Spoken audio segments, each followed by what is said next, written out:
Casos y rostros.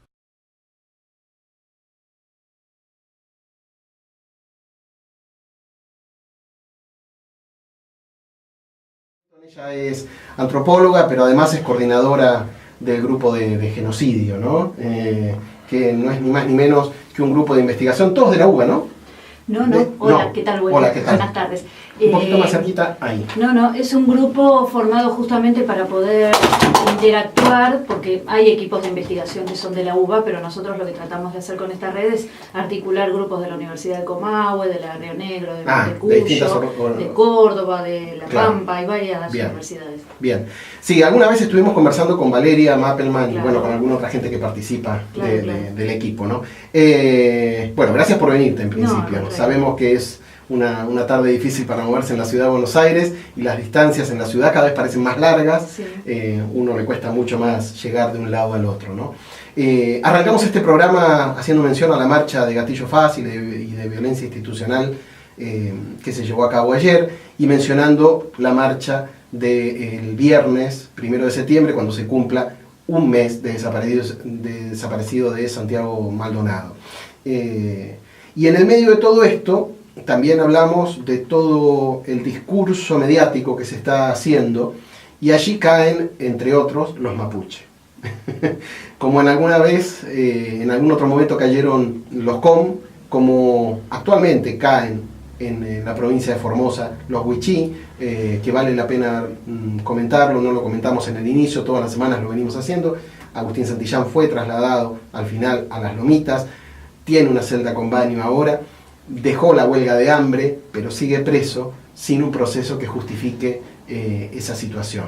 Y también siguen presos Roberto Frías, Hugo Delgado y los hermanos Luna. Así que el feudo de Infran sigue moviéndose con el mismo circuito que tenía, no ha variado casi nada. Digo porque vi por allí por redes sociales que alguna gente se ponía contento, por supuesto, bienvenido sea esta mejora para Agustín Santillán en lo que era una situación ya pero despreciable de la situación en la que lo tenían, pero sigue preso en una situación que no debería estar, ¿no?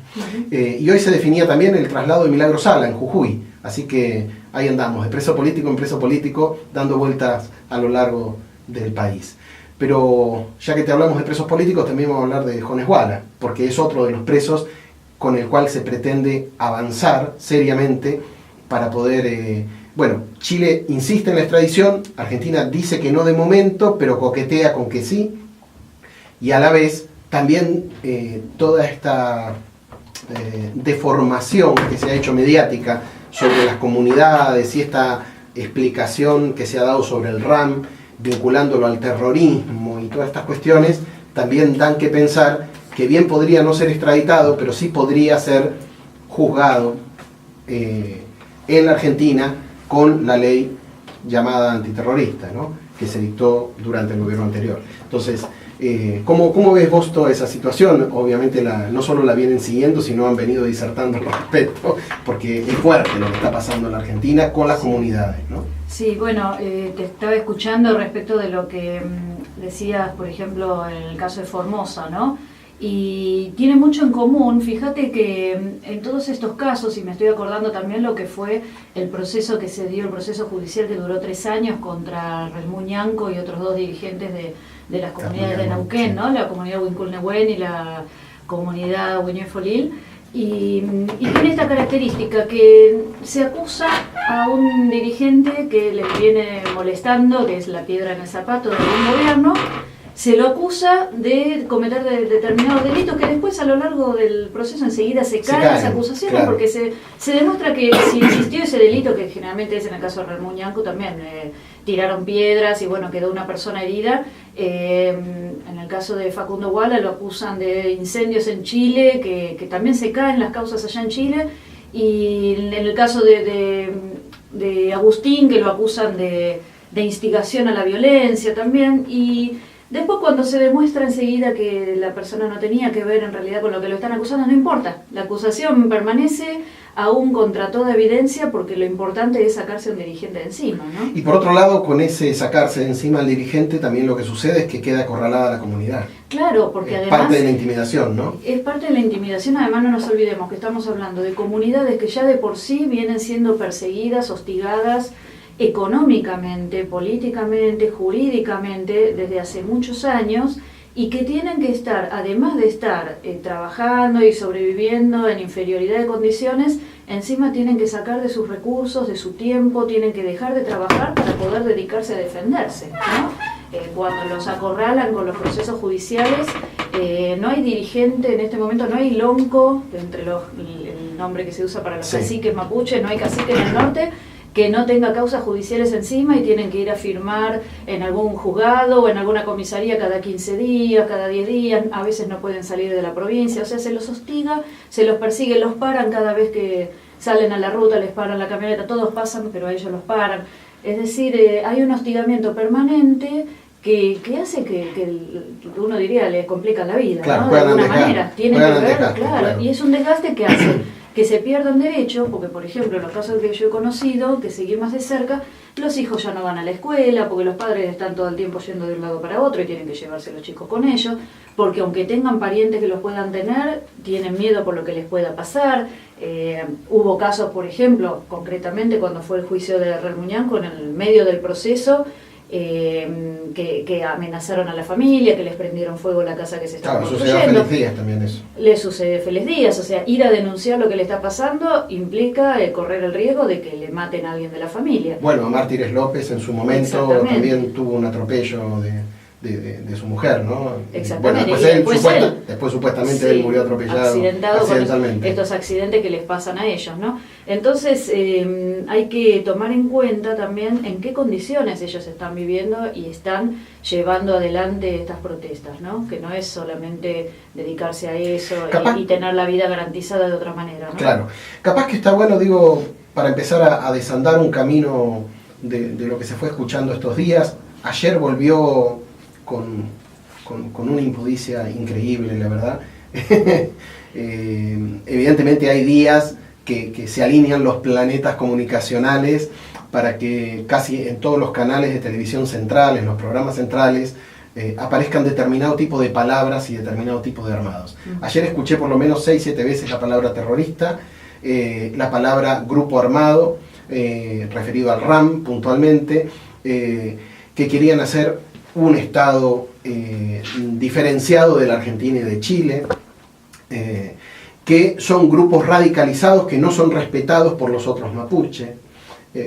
Esto más o menos lo escuché entre 6 y 7 veces en distintos espacios, ¿no? ¿Por qué te parece que pasa esto? Un poco en la línea de lo que venías contando, y cómo podemos desandarlo y empezar a contar de verdad que la verdad pasa por otro lado, que va por otro lugar, ¿no? Que tales grupos radicalizados no son tan radicalizados, que lo del Estado, como bien decía en una nota periodística que dio por allí Jones Wala, Estado y Nación son cosas distintas, y vale la pena tomarlo en cuenta, aunque algunos no lo quieran entender. Evidentemente quien estaba haciendo la entrevista no lo quiso entender, pero es como, ¿cómo podemos desandar esto? ¿Cómo podemos contarle a la gente que está del otro lado hoy qué significa para los mapuches ese territorio? ¿Cuánto hace que estaban? ¿Cómo llegaron a nuestros estados? Porque así nos metemos de lleno en el tema del genocidio, ¿no? Bueno, para empezar por algún lado, ¿no? ¿Cuánto hace que estaban los mapuches, por ejemplo? ¿Dónde estaban los mapuches? Y hablo en tiempo pasado. Cuando decimos estaban, nos estamos refiriendo, bueno, ¿dónde estaban antes que dónde están ahora? Evidentemente ahora tienen un territorio reducido, porque en este momento están viviendo en aquellos lugares donde el Estado les permite, ¿no? Luego de la campaña del desierto, algunos caciques les dijo, bueno, establezcanse acá. Las famosas reducciones indígenas. Claro, las reducciones, que ahora se llaman comunidades, y que hay de distinto tipo, hay algunas más grandes, otras más pequeñas, algunas se dieron apenas terminada la campaña del desierto, otras se dieron recientemente, pero son espacios que el Estado definió, ¿no? Para que ellos puedan vivir, digamos, tener cierta garantía de poder seguir viviendo en algún lugar, con sus autoridades, que son sus loncos, que ellos eligen, independientemente de que después ejercen todos los derechos ciudadanos, porque son ciudadanos argentinos con DNI que votan para elegir presidente, gobernador, intendente, pero tienen también sus propias autoridades. Ahora bien, por supuesto que antiguamente tenían un territorio mucho más extenso. Ese territorio iba a un lado y otro de la cordillera de los Andes, de océano a océano, Y los tehuelche también tenían territorio a un lado y a otro de la cordillera de los Andes, y en algún espacio, en alguna parte de ese territorio se mezclaban. Es decir, no había un sentido de fronteras, pero esto en toda América, con todos los pueblos originarios, no había fronteras delimitadas como las fronteras occidentales, donde hay mojones y vos no podés pasar del otro lado, ¿no? No, o sea... No había propiedad privada. Claro, lo que había era una... Había espacios. Había espacio y había propiedad, en el sentido de que después ciertas familias al interior de ese espacio, por una cuestión de organización, una familia podía explotar el territorio en un lugar, otra en otro, y bueno, cualquier cosa, si una quería pasar del lado al otro, tenía que pedirle permiso. Claro, había acuerdos. Pero son acuerdos, exactamente, y como sigue siendo ahora, o sea, dentro de las comunidades, cada familia tiene su espacio asignado, no es que cualquiera va a cualquier lugar, cada uno tiene su espacio asignado, y si uno es más trabajador que otro y cultiva mejor, va a tener mejores rendimientos que otro, pero eso se respeta, pero también... Generalmente hay un organismo que puede ser un consejo de ancianos, que puede ser alguna forma de gobierno que cambia según cada comunidad y cada pueblo, que, por ejemplo, si una casa queda vacía, se le puede asignar a otro, redistribuyen, porque la propietaria es la comunidad, claro, ¿no? Ahora bien, antiguamente tenían este territorio que no tenía un límite definido, donde interactuaban con los tehuelche y donde también hay comunidades mixtas, y al día de hoy sigue habiendo comunidades mixtas. Yo digo esto porque, entre otras cosas que se están inflando ahora, es esa cuestión de que los mapuche por un lado, los tehuelche por otro, como si fueran enemigos, ¿no? Y hasta se ha dicho que los mapuche tienen la culpa de la extinción de los tehuelche, cuando en realidad... Tenemos todos los chilenos que vinieron a invadir. Pero además tenemos todos los documentos indudables del trabajo que hizo el ejército para extinguir a los tehuelche, ¿no? Claro. Los últimos caciques, los últimos loncos tehuelche, Inacayal, que murió prisionero en el Museo de la Plata, Foyel está desaparecido, Pincén Pampa Tehuelche está desaparecido, lo mismo Orqueque, que murió de gripe en la ciudad de Buenos Aires cuando vino a reclamar por sus tierras, y que ahí nomás lo exhibieron al público muerto en el hospital militar, es decir, hasta la profanación de sus restos. ¿Qué tienen que ver los mapuche con la extinción de los tehuelche y con la pérdida territorial de los tehuelche, ¿no? Este territorio, que entonces digo, no tenía esas fronteras difusas, pero sí que era un territorio donde el Estado no tenía, digamos, control, hasta la campaña del desierto. Lo que hay son algunos documentos, por ejemplo, de cronistas, de sacerdotes, de guerreros, digamos, militares que van que del lado blanco, digamos, ¿no? Del lado Winca, como dicen ellos, recorrieron el territorio por alguna razón y dejaron algunos testimonios. Y allí aparecen los mapuches con distintos nombres parciales, porque los mapuches son un conjunto, que al interior del conjunto mapuche están las identidades locales, más regionales, que toman generalmente un nombre según el paisaje donde están. Entonces, claro, los pehuenches son de la parte de los pehuenes, los chasiches son de las salinas, porque chasí es sal, ¿no? Tenés los picunches, que son los del norte, los puelches son del este. El paisaje definía a los paisanos. El paisaje, los puntos cardinales, bueno, son términos, digamos, relativos dentro de un gran conjunto que son los mapuche o mapunche, como más se estilaba decir. Y por ejemplo, el Perito Moreno testimonia en Viaje a la Patagonia Norte, testimonia que presenció un parlamento donde participaron también tehuelches y mapuche principalmente, y él dice, estaban los pehuenches, estaban los picunches y estaban los mapunche. Y él da a los mapuche en ese caso como una parcialidad dentro del conjunto, pero aparece la palabra mapuche. Digo porque hay gente que dice que la palabra mapuche es un invento, que no existía. Los que también hablan de mapuche son, por ejemplo, los salesianos cuando hacen los catecismos. Y esto estoy hablando de 1880 y algo. Aparecen los catecismos y ellos mencionan el catecismo de la lengua mapuche, dicen, ¿no? También aparece, por ejemplo, en las memorias del viaje del padre Salvaire, que es el que construyó la Basílica de Luján, bueno, con otro edificio que no es el actual, pero construye en 1860 más o menos la Basílica de Luján, y a él lo mandan a parlamentar con Calfucurá. Y él, hablando de la gente de Calfucurá, ¿no?, que eran los que se llamaban salineros, así mismo chasiche, en un momento dice, los mapuche rezan, ¿no?, hacen sus oraciones al levantarse, hacen sus oraciones cuando tienen que cruzar un río, cuando se meten en el bosque, que es lo que claro, hacen realmente, ¿no?, que es pedir permiso, ¿no?, a la tierra, al bosque, al árbol. dice, ojalá los cristianos fueran tan religiosos, una cosa así, ojalá los cristianos fueran tan devotos como los mapuche. Y él usa la palabra mapuche, ¿no? Lo que pasa es que, claro, el Estado por ahí no la usaba en sus documentos oficiales, pero eso no tiene nada que ver, digo, a veces hay como esta confusión entre lo que existe y los papeles que hablan de lo que existe. Que bueno, no es lo mismo, fíjate, ¿no? el caso de los Nibaclé en Formosa, ¿no? Digo, Exacto. hasta hace nada no No existían. eran Nibaclé, claro. Recién ahora han sido reconocidos. Y se les daba otros nombres, se les llamaba por los nombres que le daban otros. Exacto, ¿no? exacto. Entonces, con todo lo que eso implica, ¿no? Porque la gente cree que eso puede ser simplemente una cuestión como de marca de camiseta, pero no. Eso implica identidad sustraída, en todo caso, Sí. por el Estado, y eso implica derechos no reconocidos.